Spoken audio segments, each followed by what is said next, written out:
De regreso a las sendas antiguas. Shalom para todos.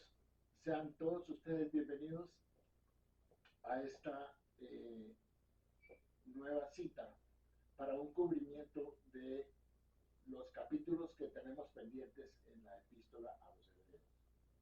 Sean todos ustedes bienvenidos. Estamos aquí para informar, estamos aquí para traer algo nuevo.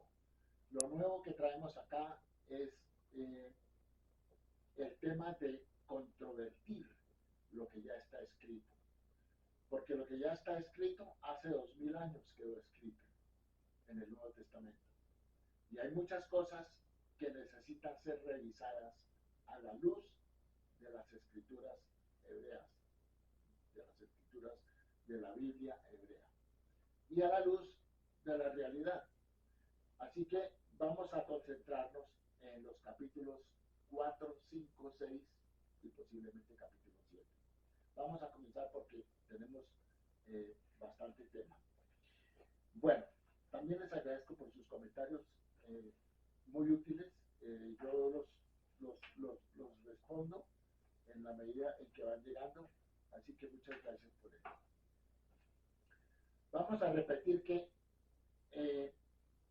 la epístola a los hebreos indica que pudo haber sido escrita por un judeocristiano de origen esenio. Ya hemos visto por partes que los esenios eran una secta del judaísmo del siglo I.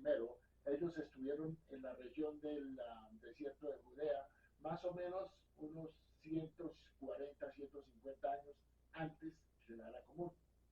Y ellos se desvanecieron después del segundo siglo de la era común, desaparecieron. Y muchos dicen que ellos se incorporaron al cristianismo primitivo. Bueno, es de notar que esta secta de los esenios era una secta que tenía una afinidad por lo místico, por lo oculto, por lo escatológico, por lo mesiánico. Y es por eso que los escritos que ellos dejaron, que fueron muchos, que fueron descubiertos hace pocos años, en 1947, como el tema de los rollos del Mar Muerto.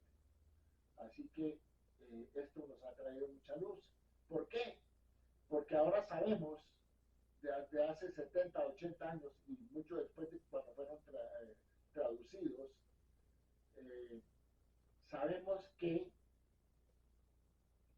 la influencia que ellos tienen en el Nuevo Testamento es mucho más grande de la que todos nos imaginamos. Así que, por ejemplo, el libro, la epístola a los hebreos, tiene mucho, pero mucho tema de la doctrina esenia. Los conceptos de los esenios se basaban sobre el Mesías, sobre la figura de Melquisedec, sobre el santuario celestial, sobre la frecuente mención de ángeles y otros elementos que son característicos de un tipo de literatura enóquica. O sea, la literatura enóquica viene del libro de Enoc. El libro de Enoc fue uno de los libros que sirvieron de fundamento para las creencias, las doctrinas de los esenios. Y el libro de Enoc, obviamente que no lo escribió el profeta Enoc. El libro de Enoc fue escrito por un judío en el año más o menos 250 o 280 antes de la era común, durante el cautiverio bajo los griegos. Y este personaje que escribió el libro, que a todas estas es un libro bastante extenso, tiene 5 diferentes secciones y tiene más o menos 108, 110 capítulos. Es un libro que circulaba por la época del Segundo Templo, estamos hablando del año 400, del año, digamos, 420 para acá, hasta la época del primer siglo y hasta la destrucción del templo. Circuló mucha literatura apócrifa, o sea, no era inspirada, como el libro de Enoch. No es un libro inspirado, es un libro que tiene conceptos ocultos, místicos, oscuros, apócrifos, y obviamente en esa época se creía que el libro era un libro que valía la pena tener en cuenta. Hoy en día sabemos que es un libro que escribió un personaje y que hizo de el concepto de Génesis capítulo 6 de los hijos de Dios y las hijas de los hombres, y hizo todo un libro porque él estaba, eh, digamos, conmocionado con el tema de este tema que de los hijos de Dios, que él lo tomó como si fueran ángeles, cuando en realidad eran seres humanos. Y él dice que obviamente Génesis habla de la mezcla entre los hijos de Dios y las hijas de los hombres, y luego se refiere a un tema de los nefilín, los gigantes. Esta persona se vio como muy inmiscuida en este asunto y por eso escribió este libro, y hay muchas cosas que son bastante exageradas para pensar de que eso pudo haber sucedido. En fin, esta es la base del comienzo de lo que vamos a ver hoy. Recuerden, la epístola de los hebreos tiene influencia esenia, y la influencia esenia está muy permeada con la literatura del libro de Enoch. Bueno, muy bien, así que vamos a comenzar obviamente presentando los capítulos las principales partes de los capítulos 4, 5, 6 y 7. Bueno, en el capítulo 4 tenemos obviamente el tema donde se refiere en 4.7 y en 4.3. El Eterno está hablando y está diciendo: por tanto juré en mi furor que no entrarían en mi reposo. Aquí el escritor de Hebreos está llamando la atención a las personas de su época para que tengan en cuenta lo que les pasó a las personas que no lograron salir del desierto y llegar a la tierra prometida a Israel, sino que se quedaron en el desierto y perecieron en el desierto debido a su desobediencia.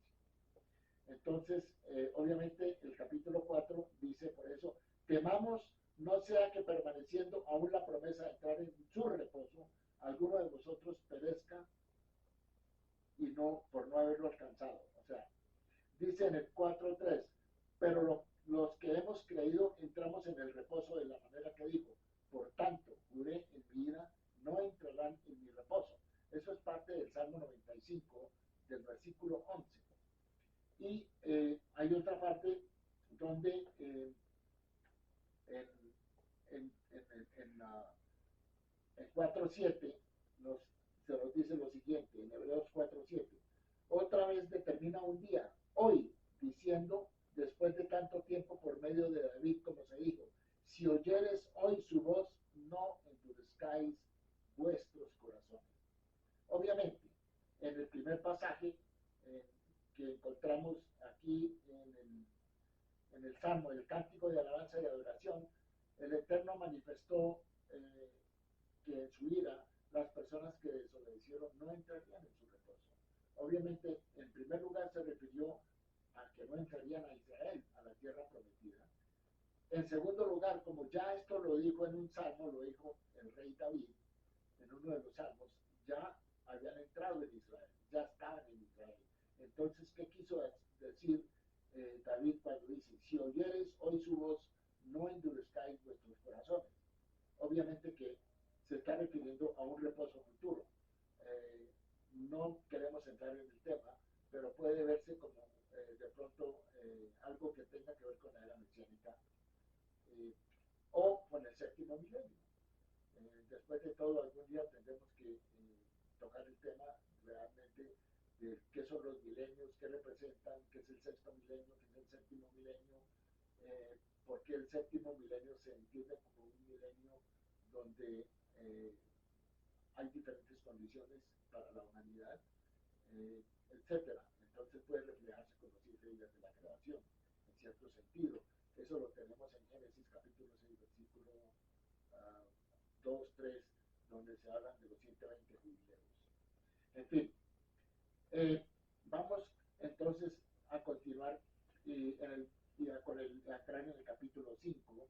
En el capítulo 4, versículo 14, dice Jesús, el gran sumo sacerdote. Hoy vamos a cubrir tres temas muy importantes. Vamos a unir tres conceptos de la doctrina cristiana que está muy, muy mal interpretada con base en lo que está escrito en la Biblia hebrea. Ellos son el Salmo 2, donde se habla del Hijo, donde se dice, Dios dice, yo te he engendrado hoy. Tú eres mi hijo, yo te he engendrado hoy. Vamos a hablar del Salmo 110, donde el Eterno le está hablando a David y le dice, siéntate a mi diestra hasta que ponga a tus enemigos por estrado de tus pies. Y vamos a hablar del Salmo 110:4, donde el Eterno dice, juré que serás sacerdote en el orden de Melquisedec para siempre. Esos tres los vamos a conjugar en este momento hoy, y ustedes se van a dar cuenta de lo que hay detrás de eso, porque vamos a interpretar esto con base en la Biblia hebrea. En el cristianismo se interpretó de una manera muy diferente, se cristianizaron esos conceptos, y eso es un error, porque ese no era el propósito de los salmos, ni del Salmo 2, ni del Salmo 110, ni del Salmo 110, versículo 4. Bueno, en Hebreos capítulo 5, versículo 7, dice, el cual en los días de su carne, refiriéndose a Jesús, ofreciendo ruegos y súplicas con gran clamor y lágrimas al que le podía librar de la muerte, fue oído por su reverencial temor, y aunque era hijo, por lo que padeció, aprendió la obediencia, y perfeccionado vino a ser causa de eterna salud a todos los que le obedecen.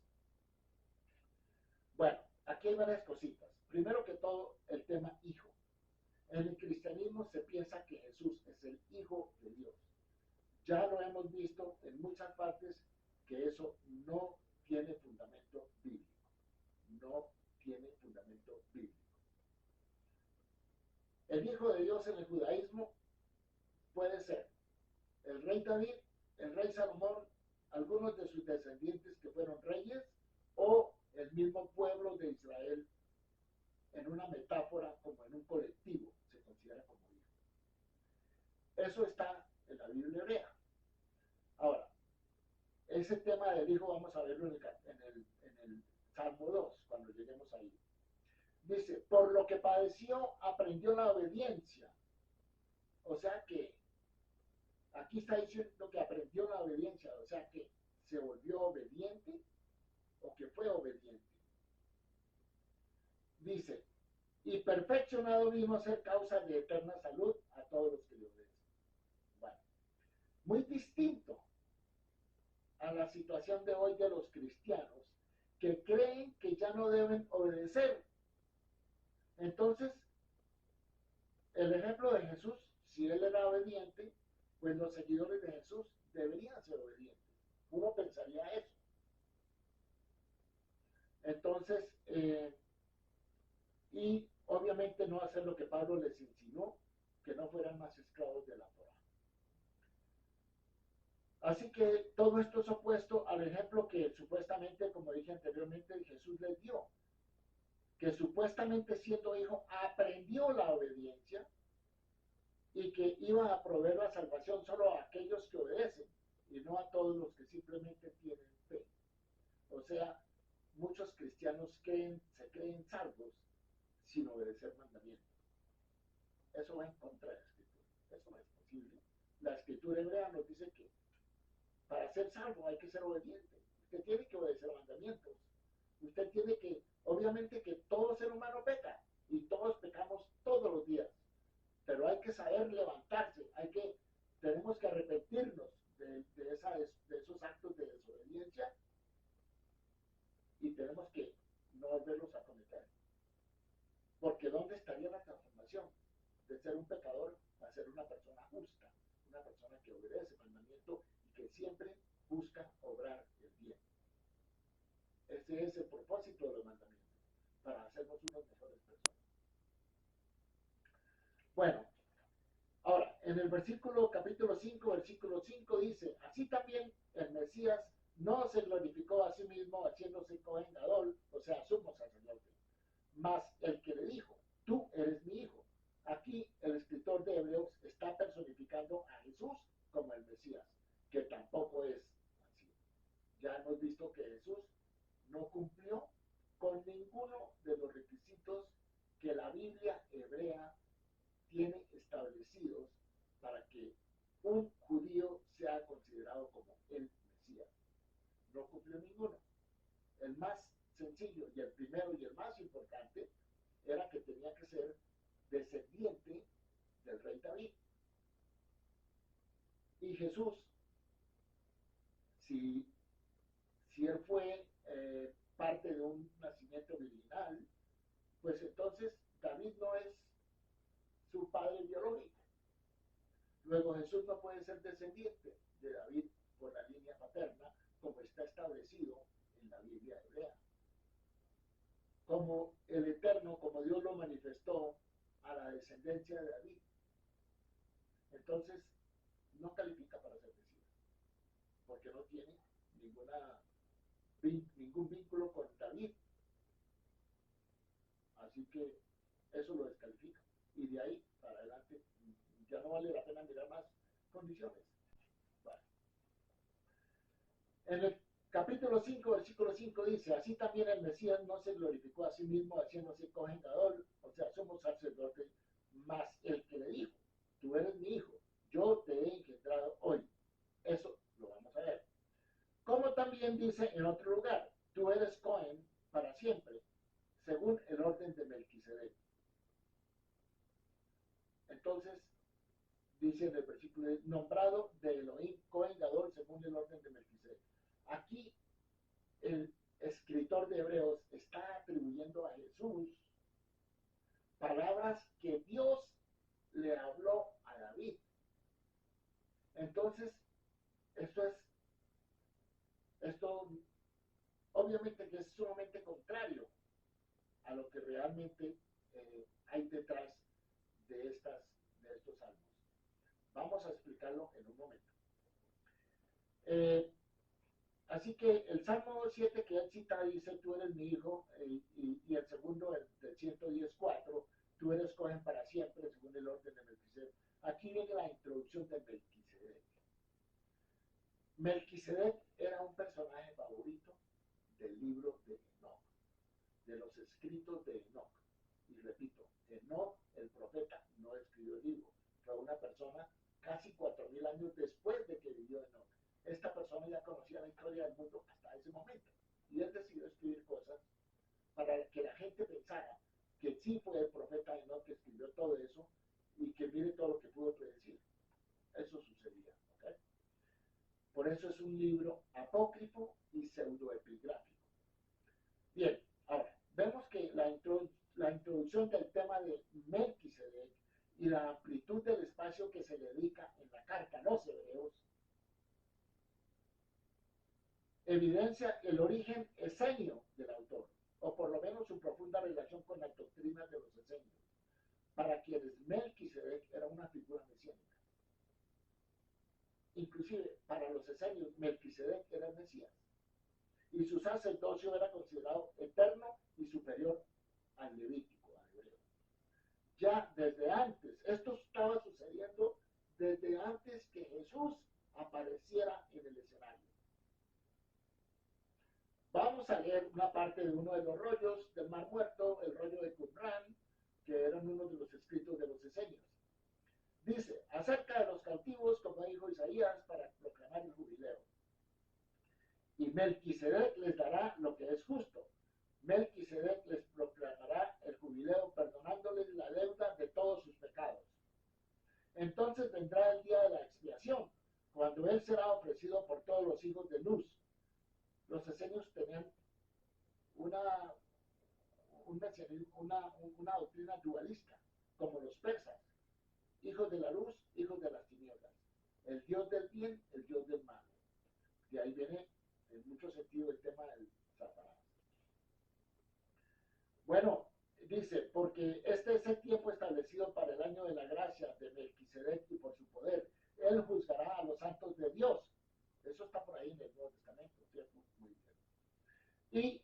establecerá un reino de justicia, como está escrito de él en los Salmos, dice. Aunque dice, ¿hasta cuándo juzgaréis injustamente y tendréis consideración de los impíos? Aquí luego dice, tu ángel divino es Melquisedec, que los liberará del poder de Belial. Belial era la figura del mal para los esenios. Y esto ahorita, obviamente también viene de los escritos del libro de Enoch. Bueno, yo también quisiera decirles ahorita, y tomen nota de lo que voy a decir ahorita. Hay un mito sobre el nacimiento virginal que se menciona en el libro de Enoch.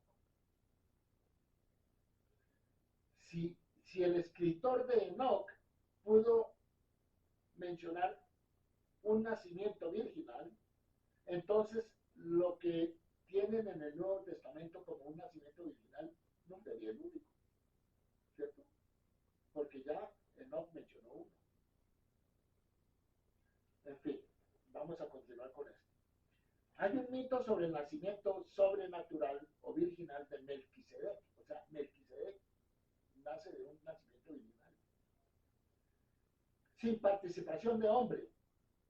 En este libro pseudoepigráfico, conocido como el segundo libro de Enoch o Eslau, en el capítulo 23, donde incluso a Melquisedec se le llama hijo de Dios. ¿Cómo le parece? Y relata que fue llevado al cielo antes del diluvio, para que fuera luego el prototipo sacerdotal en algún momento en el futuro. La comparación de Jesús con Melquisedec en la carta a los Hebreos y los conceptos expresados en los escritos místicos de los esenios muestran un asombroso paralelismo. Este Melquisedec tuvo una madre, ella se llamaba Sopanima, pero como no tuvo padre, el esposo de Sopanima se llamaba Nir, y Nir era supuestamente hermano de Noé. Ahora, vamos a el capítulo 5, versículo 11 de Hebreos. Dice, del cual Melquisedec, o sea, tenemos mucho que decir y dificultosos de declarar por cuanto sois tardos para oír. Porque debiendo ser ya maestros a causa del tiempo, tenéis necesidad de volver a ser enseñados cuáles sean los primeros rudimentos de las palabras de Dios. Y habéis llegado a ser tales que tengáis necesidad de leche y no de manjar sólido. Obvio que en aquellos tiempos los creyentes estaban tan aferrados al sistema levítico que les resultaba muy difícil entender el ministerio de Melquisedec. Por eso era un argumento para los iniciados en las doctrinas místicas y no para el pueblo en general. Bueno,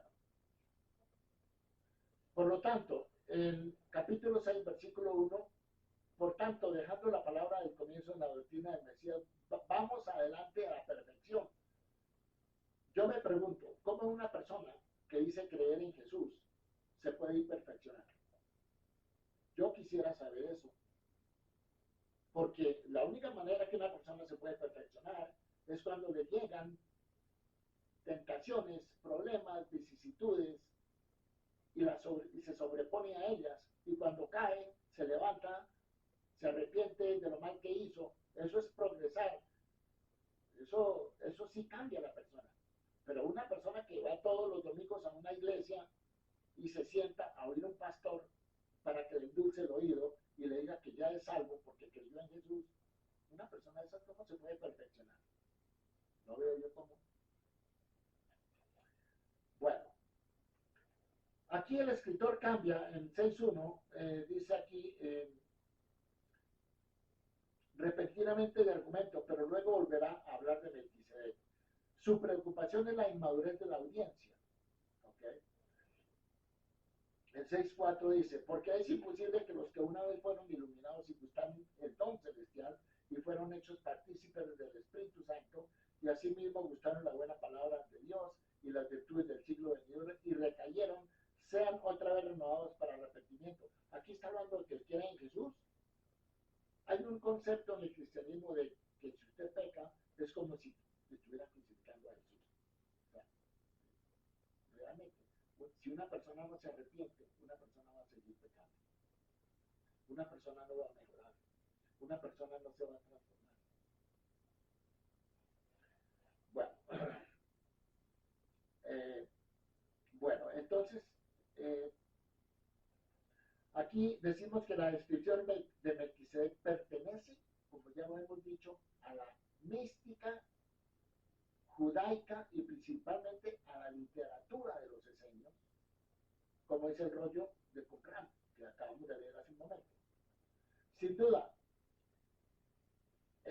Melquisedec es un hombre envuelto en el misterio y muchas cosas se han dicho de él. Incluso los ambientes cristianos se lo propone como una preencarnación del Mesías, con base a la declaración que dice, sin padre, sin madre, sin linaje, ni tiene principio de vida ni fin de vida. Eso no quiere decir que una persona, no todas las personas en la escritura se menciona quién es el papá y quién es la mamá, no.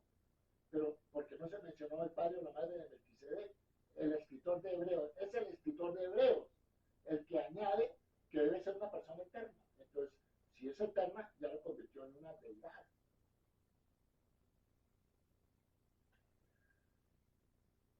Bueno, así que es, es un poco difícil llegar a esto, pero tenemos que abordar los temas que ya dije.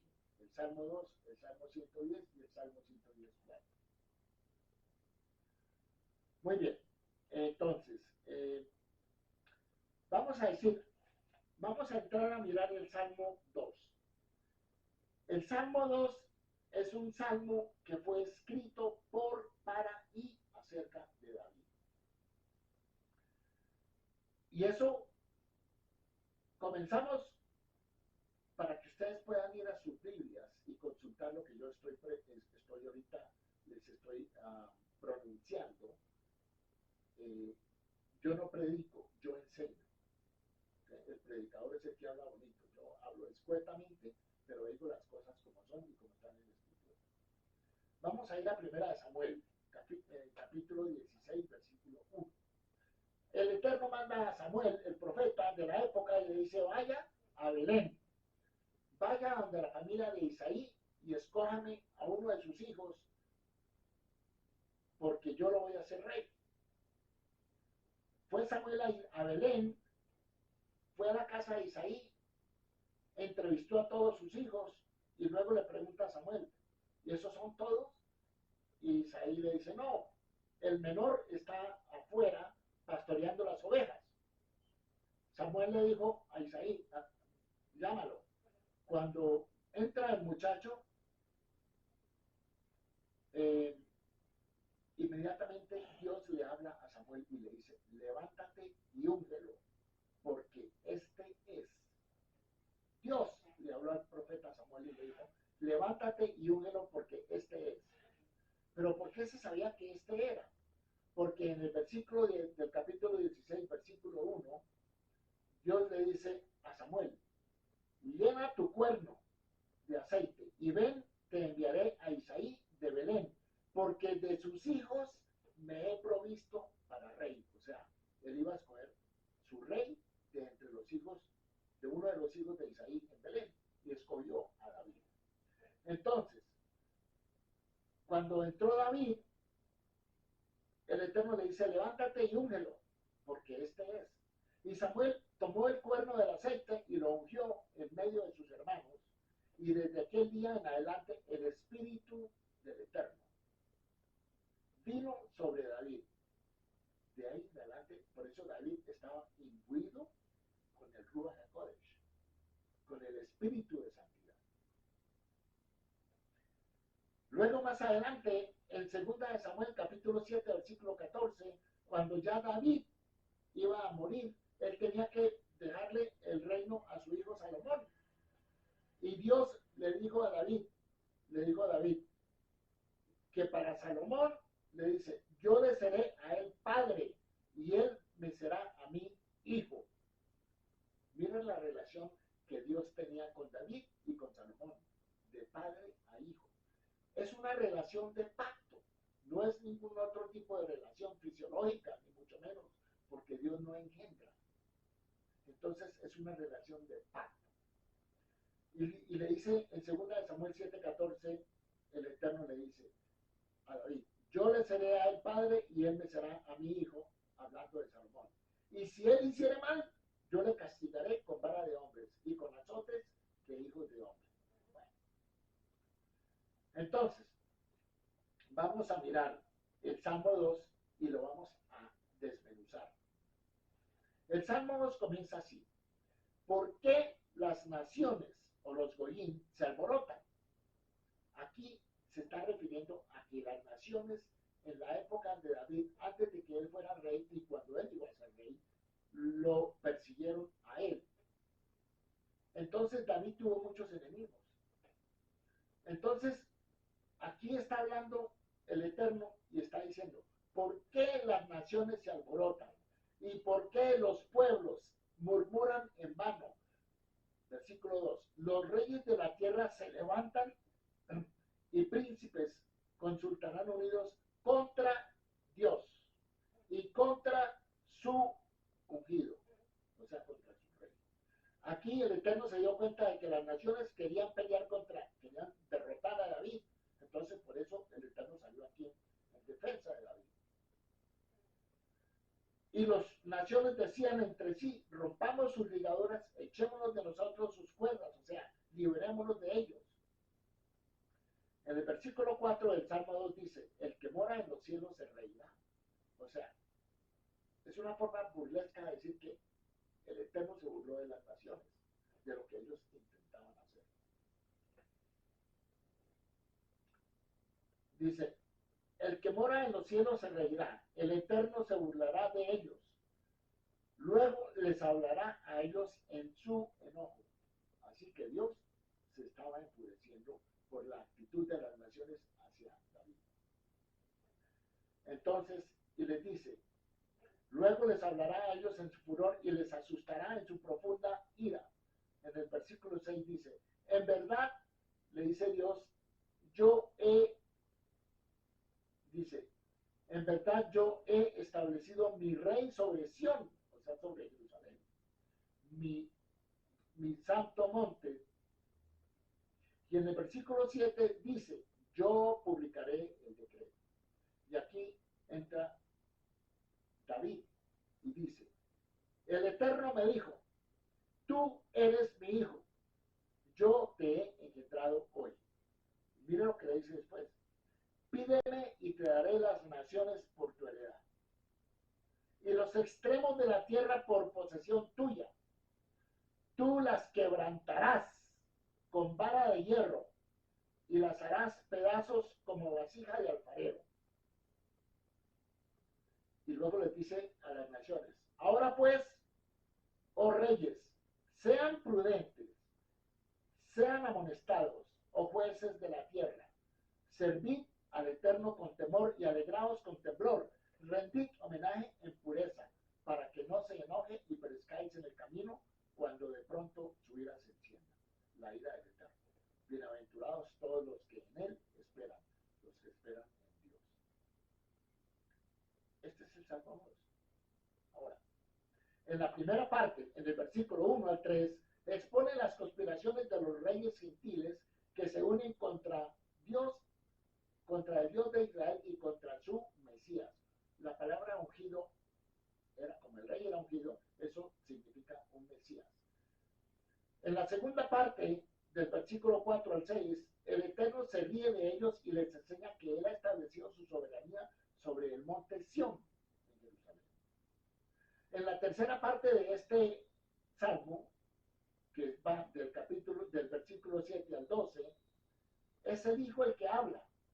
Y sabemos que es Israel quien tiene este título en el Tanaj, en la Biblia, diciendo en primer lugar que el Eterno lo engendró y le prometió reinar sobre todos los gentiles. Y luego exhorta a los reyes de la tierra a servir al Eterno, para que Él no se enoje y no los destruya. Esa es la interpretación del Salmo 2. Hay mucho más sobre el Salmo 2 y hay mucho más detalle, pero como tenemos tanto material, no quiero entrar ahí ahorita. Pero vamos a decir que en el caso de Jesús, a él no se le puede aplicar que él tenga el estatus de hijo, porque él no fue ningún rey de Israel. Los reyes de Israel eran considerados como hijos, como descendientes de la descendencia de David. Como David fue considerado hijo, como Salomón fue considerado hijo. Pero Jesús nunca fue rey de Israel. Además, la única vez que le fueron a proponer para que fuera rey, que está en Juan 6:15, él sabiendo que estaban a punto de venir y agarrarlo para hacerlo rey, él huyó a la montaña y se fue. No quiso ser rey. Bueno. Entonces, aquí hay una explicación mucho más explícita del Salmo 2, pero como dije anteriormente, no quiero entrar ahí porque el tiempo no nos da para esto y será en otra oportunidad. Bien, entonces, como dije, encontramos en este salmo el término ungido, el cual es Mashiach o Mesías, y que no es objeto, obviamente hoy no vamos a cubrir esa parte, sino es una forma de acotar que es un título que se usa para el rey de Israel, especialmente rey de Judá. Y es un salmo que es dirigido a los gentiles, o sea, a las naciones, a las cuales amonesta a renunciar a sus intenciones de destruir a Israel, para no provocar la ira de Dios. Bien. Ese es el Salmo 2. Luego, el hijo acá es David. Punto. Y vamos a ver más adelante, si ustedes quieren, les voy a mostrar lo siguiente. Vayan al Salmo 89 y ahí miren lo que dice. Hallé a David, mi siervo. Muy bien. Lo ungí con mi santa unción. Muy bien, como ya lo hemos dicho a través de Samuel el profeta. Mi mano estará siempre con él. Mi brazo lo fortalecerá. Y luego en el versículo 23 del Salmo 89, mire lo que dice. Quebrantaré a sus enemigos delante de él y heriré a los que le aborrecen. ¿Sí ven?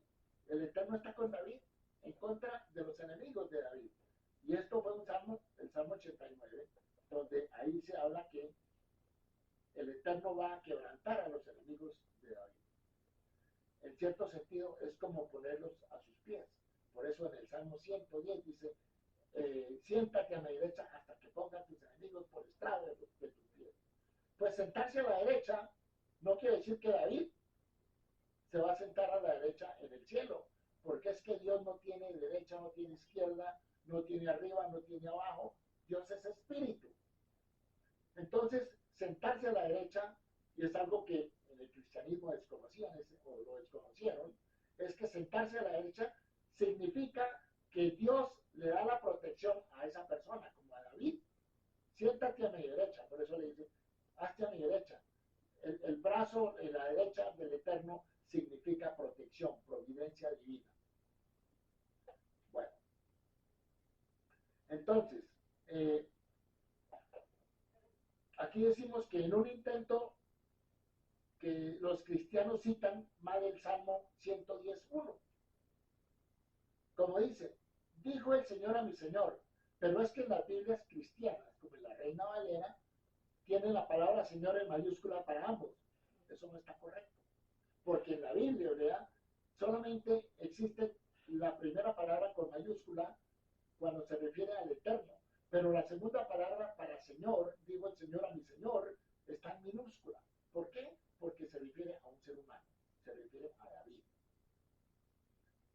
Y la palabra mi Señor, ese término mi Señor, Adoní, significa maestro, el amo o el maestro. En este caso, el Salmo 110 fue compuesto por David, para David, acerca de David, para que fuera cantado ese salmo por los cantores cuando estuviera el templo construido. Ellos iban a cantar el salmo e iban a decir, el Eterno le dijo a mi amo. ¿Quién era mi amo? A mi rey David, porque a él le decía a mi Señor.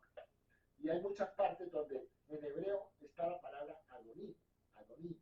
La primera palabra para Señor, que es Dios, está con las 4 letras del tetragramatón, que son las letras del nombre inefable del Eterno, que no se puede pronunciar, no se debe pronunciar, por respeto. Y en la segunda palabra para Señor, simplemente están las palabras en un hebreo con un Aleph, Dalet, están con unas letras minúsculas.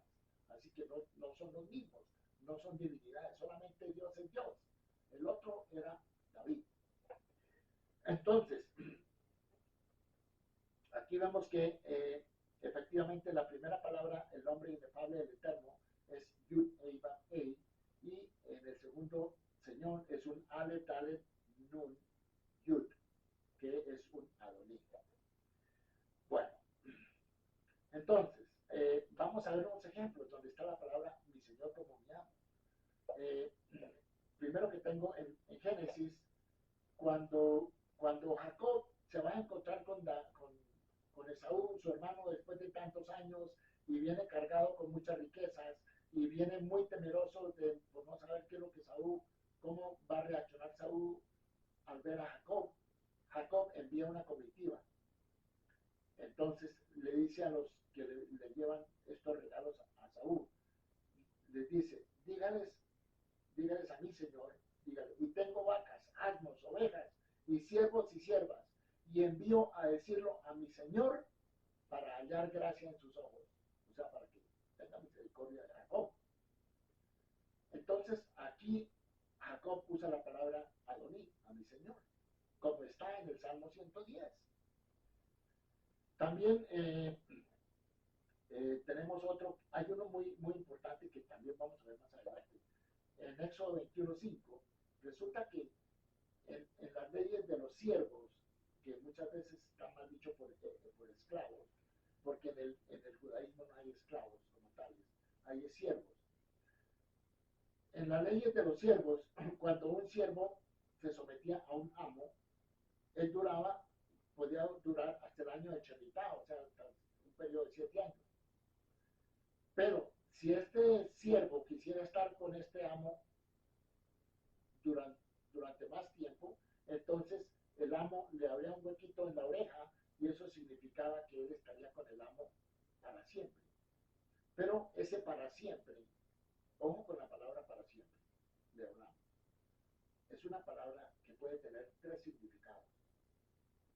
Y cuando vayamos a ver el tema de Melquisedec, vamos a ver cuál es el significado de Israel.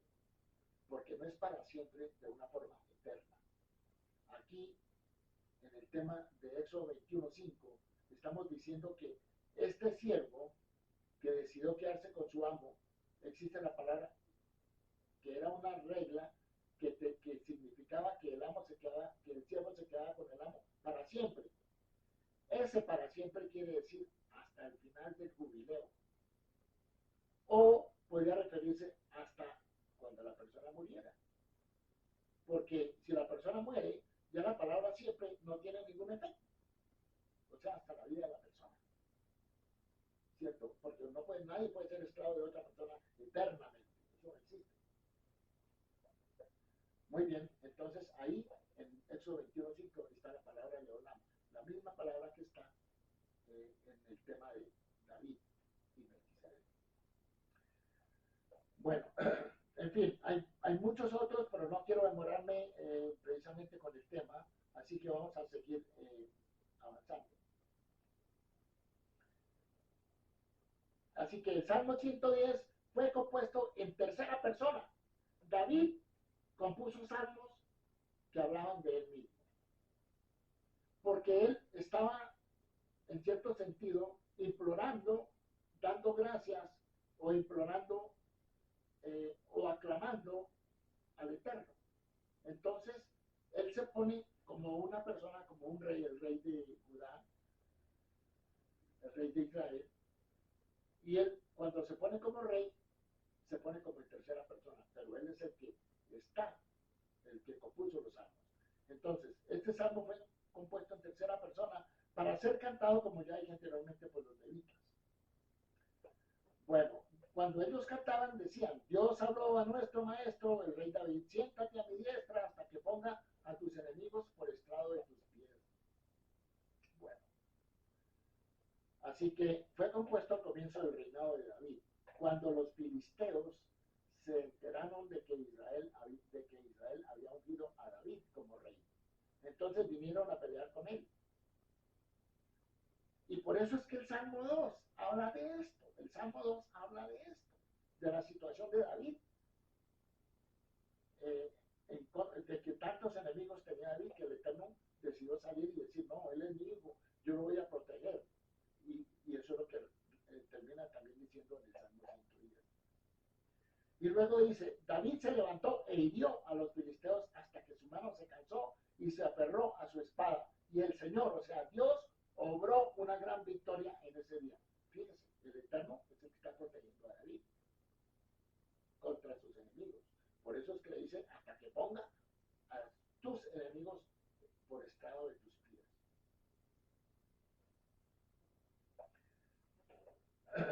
Más adelante, el mismo David, vamos a ver un ejemplo de cómo él se refería al mismo en tercera persona, en el Salmo 63:8.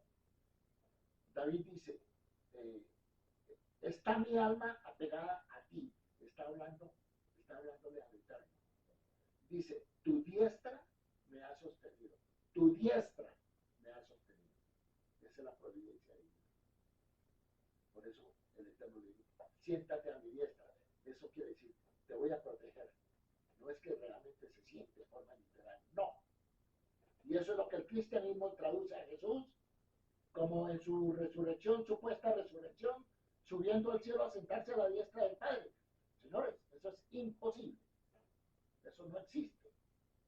Ese concepto no existe. Porque Dios no tiene diestra ni siniestra, ni está sentado. Dios no tiene figura ninguna. Es un espíritu. Y no lo conocemos. Nadie lo ha visto. Bueno, también tenemos que cuando dice aquí, cuando Dios invita a David a sentarse a mi diestra, es para mostrar la protección dada por Dios y la posición privilegiada que disfruta David en su relación con Dios. No debe tomarse como una indicación literal de estar sentado a la diestra. Bueno, entonces ahora que entendemos que este salmo está hablando del rey David, nos quedan varias preguntas. Y aquí vamos a entrar al tema de Melquisedec. ¿Qué significa que sea sacerdote para siempre de la manera de Melquisedec? Primera pregunta. ¿Quién fue Melquisedec? Segunda pregunta. Tercera pregunta. ¿Qué clase de sacerdote era Melquisedec? Cuarta pregunta. ¿Cómo podría referirse a David como un Cohen, como un sacerdote, que realmente los sacerdotes eran de la tribu de Leví, cuando él era de la tribu de Judá? O sea, ¿cómo es que Dios le dice a David, tú serás sacerdote? Si David era de la tribu de Judá, no de la tribu de Leví, de donde venían los sacerdotes. Esa es la pregunta. ¿En qué se parecía, otra pregunta, en qué se parecía David a Melquisedec? Un sacerdote a la manera de Melquisedec no se refiere a Jesús asumiendo el sacerdocio levítico para siempre. Eso es imposible. Porque Jesús, como dije anteriormente, inclusive él era de la tribu de Judá. Entonces, en el orden levítico, él nunca hubiera podido ser un sacerdote. Bien, ahora, Melquisedec fue un rey no judío que vivió durante los tiempos de Abraham. Obviamente lo tenemos en Génesis 14:18. Aunque no era judío y no podía ser de la tribu de Leví, se le llama sacerdote, Cohen, debido, mire por qué se le dice sacerdote, por su posición de servicio, como un alcalde, el alcalde de Jerusalén. Estaba aquí al servicio de Dios, porque Jerusalén es la ciudad de Dios.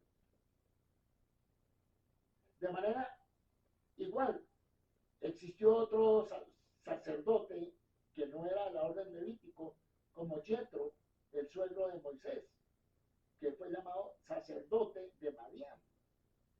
Entonces, era Melquisedec, es un nombre genérico de quien era rey de Jerusalén en un momento determinado. Ok, entonces, además el nombre Melquisedec proviene de dos palabras hebreas, Mele, que significa rey, y Sede, que significa justicia. Esto significa un rey sobre un lugar conocido por su justicia. Bien, Melquisedec es un título genérico conferido a los reyes que gobiernan sobre Jerusalén. O sea, podía haberse llamado de otra forma, pero era un Melquisedec porque estaba gobernando, era el rey de Jerusalén en ese momento. De la misma manera que los reyes de Egipto se llamaban todos faraón. De la misma manera que los reyes de los filisteos todos se llamaban Abimelech. De la misma manera que los reyes persas todos se llamaban Ahasveros. Bien. Entonces, además, David gobernó con justicia, como dice. David, en 2 de Samuel 8:15, dice, David reinó sobre todo Israel. David administraba derecho y justicia a todo su pueblo. 2 de Samuel 8:15. Así que a David también se le prometió que sería sacerdote para siempre a la manera de Melquisedec. ¿Cómo podría ser eso? Como se señaló anteriormente, el término sacerdote no se usa exclusivamente para referirse a un sacerdote del orden levítico, sino una persona que ministra, que presta un servicio, un ministro, un sacerdote. Así que en el Tanakh, en la Biblia hebrea, el título de Cohen también se usa para referirse a personas dedicadas a administrar un servicio específico. No tenían que ser sacerdotes del orden levítico, que estaban dedicados a un servicio específico, como sacerdotes. Vemos, por ejemplo, a los hijos de David fueron referidos como sacerdotes o Kohanim en 2 de Samuel 8:18. Bueno,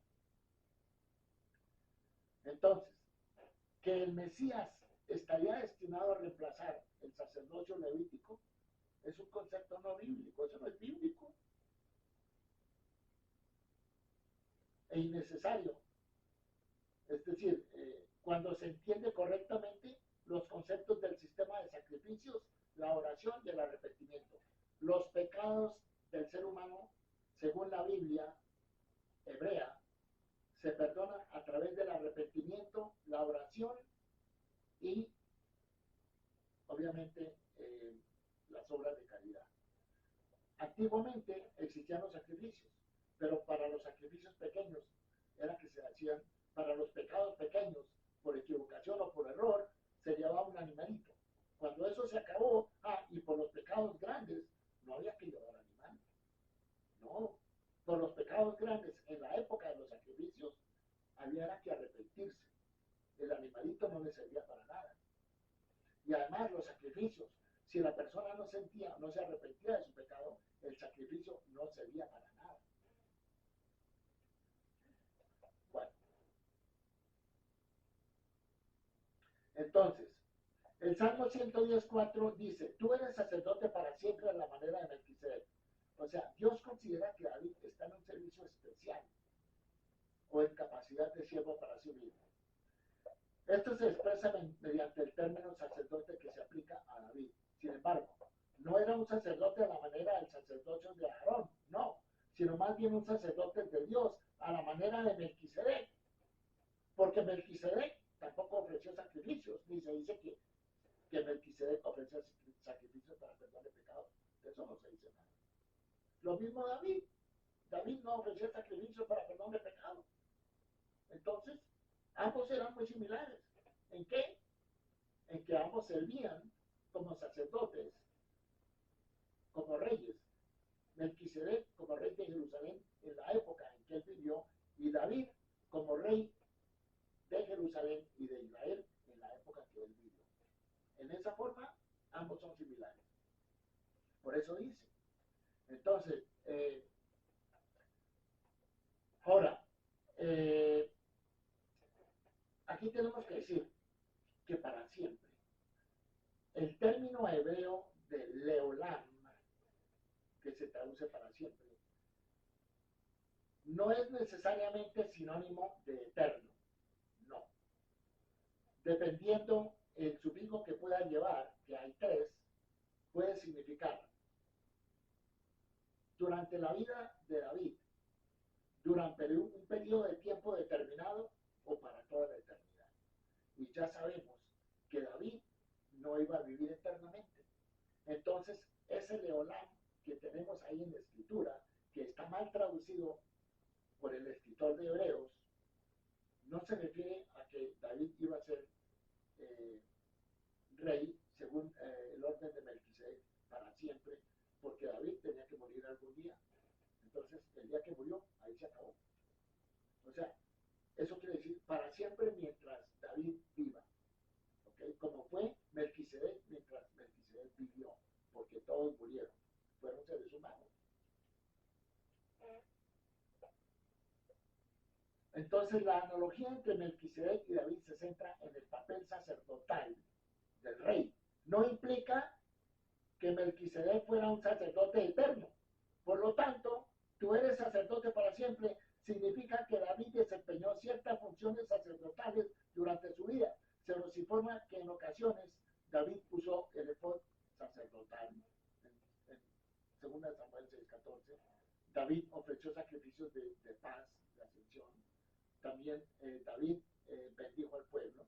También esos eran funciones de sacerdote, pero él nunca hizo ninguna función de sacerdote, sumo sacerdote, no. Bien, entonces, no es descabellado esperar que el Mesías cuando venga, porque el Mesías no ha venido, cuando venga el Mesías ejerza ciertas prerrogativas sacerdotales como lo hizo David, a la manera de David. Pero eso no es lo mismo que las afirmaciones tendenciosas del autor de la carta a los hebreos, donde en su interpretación del Salmo 110, el autor de Hebreos alega que Jesús es el tema de este salmo. No, eso no es cierto. Y es literalmente un sacerdote eterno según el orden de Melquisedec, en Hebreos 6:20. A partir de esa afirmación, algunos cristianos suponen que el sacerdote rey era una manifestación de Jesús preencarnado en forma humana. El autor de Hebreos dice, refiriéndose a Melquisedec, sin padre, sin madre, sin genealogía, sin principio de vida ni fin de vida. ¿Por qué el autor de Hebreos se atreve a decir que sin principio de vida? Si Melquisedec tuvo que nacer algún día. Y sin fin de vida, Melquisedec tuvo que morir algún día. ¿Por qué el autor de Hebreos se exagera o interpreta algo que no está escrito? Eso usted lo encuentra a lo largo del Nuevo Testamento. Y luego dice, pero sin fin de vida, pero de hecho, como el Hijo de Dios, permanece sacerdote perpetuamente. ¿Eso de dónde sale? Eso es un invento. Eso no existe. No existe. No hay nada, no hay ningún fundamento para decir eso. Las escrituras hebreas no contienen una información tan engañosa. La ausencia de cualquier referencia a la ascendencia de Melquisedec no justifica la afirmación de que como él no tenía principio ni fin de día. No, eso no justifica esa afirmación. No hay ningún fundamento bíblico para tal conclusión. Además, Melquisedec no puede ser manifestado, no puede ser tomado como una manifestación anterior de Jesús, como alegan los cristianos. Si fue hecho como el Hijo de Dios, en realidad no podía ser el Hijo. Eso está muy claro. Bueno. A diferencia de Melquisedec, Jesús tuvo un padre, que fue José, obviamente hubiera sido adoptivo. Tuvo una madre, que fue María, y una genealogía, como se encuentra en Mateo y Lucas. El Nuevo Testamento dice que Jesús también tuvo un comienzo en el tiempo, ¿cierto? Inclusive en Hebreos dice que fue hecho menor que los ángeles. Fue hecho. Si fue hecho es porque fue creado. Jesús es un ser creado y fue un ser humano como cualquiera de nosotros. Ser humano. Que enseñó Torah, obedeció Torah, como digan los evangelios, pero fue un ser humano, 100%. Muy bien. Ahora, tenemos que regresar y decirles que este Melquisedec que ustedes pueden encontrar en el... Y vamos a ver qué. Vamos a ver que los esenios, cómo pensaban ellos de Melquisedec. En el rollo de Qumran 11Q13, la venida de Melquisedec dice: los rollos de Qumran contienen una vasta literatura relativa a la teología hasídica de los esenios, los cuales amaban personajes envueltos en el misterio, como Enoch, Melquisedec, el ángel Miguel, a quienes se atribuyeron una relación particular con la figura del Mesías. Uno de estos rollos ha sido determinado, se llama La venida de Melquisedec. Y de aquí hay muchos apartes, hay muchos escritos, aunque no quiero traducirles todo, pero les voy a decir el nacimiento de Melquisedec, que está, ustedes lo pueden buscar en el segundo libro de Enoch, capítulo 23, donde esta persona que escribió el libro de Enoch dice que Melquisedec nació de esta mujer, Siponima, y que el esposo no sabía nada. Y que cuando el esposo le reclamó, ella murió y al instante nació Melquisedec. Y cuando nació Melquisedec tenía como si fuera un niño de 2 o 3 años. Todo eso son exageraciones, pero eso es lo que está escrito en el libro de Enoch. Entonces, y luego el mismo Enoch habla de que Melquisedec era el hijo de Dios, de que vino el ángel Miguel, de muchas cosas. Y toda esta historia la creyeron los esenios. Y luego toda esa historia de los esenios pasó a la epístola a los hebreos. Así como ustedes la tienen hoy en día, luego esto tiene, la epístola a los hebreos tiene un fundamento apócrifo. No tiene nada de escritura inspirada. No tiene nada de ningún fundamento bíblico. Esto lo digo porque esto es lo que hay, esto es lo que se ha encontrado. Y si ustedes tienen más preguntas, por favor, envíenmelas, que yo con mucho gusto se las respondo. Pero lo que quiero es traerles la información para que ustedes no se queden mirando un lenguaje que es casi no entendible. Listo. Bueno, muchas gracias. Nos vemos en otro momento.